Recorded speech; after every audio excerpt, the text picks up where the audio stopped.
Hello నమస్కారం అండి. నేను మీ అరుణ. ఈరోజు మనము పచ్చి రొయ్యల మసాలా కర్రీ చేసుకుందాము.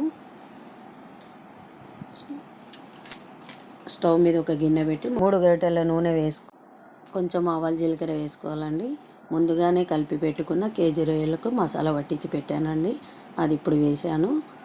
అది గంటతో కలుపుతూ ఉండాలి, అడగంటకుండా. కొద్దిసేపు మూత పెట్టుకోవాలండి దాని మీద. ఆలోపు నేను ముందుగానే ఉల్లిగడ్డ టమాటా 2 ఫ్రై చేసి పెట్టుకున్నానండి. అది మిక్సీలో వేసుకొని పేస్ట్ చేయాలండి. ఆ పేస్ట్ను కూడా రొయ్యలలో వేసేసుకోవాలి. అది కొద్దిసేపు గంటతో అటు ఇటు కలిపి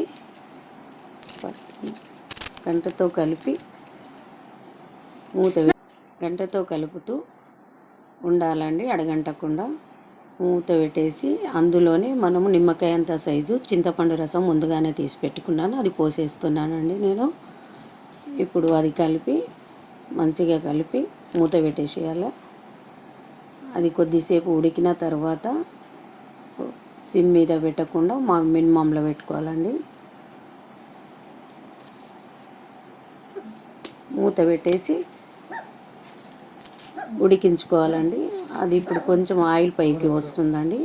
ఆయిల్ పైకి వచ్చినప్పుడు కొంచెం గరం మసాలా వేసుకొని కలిపిన తర్వాత కొంచెం కొత్తిమీర పుదీనా కూడా మనము దానిపై నుండి వేసుకోవాలండి.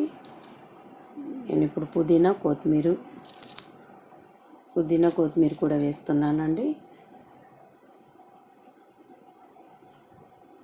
స్టవ్ బంద్ చేసి మూత పెట్టుకొని పక్కకు పెట్టేసేయాలండి.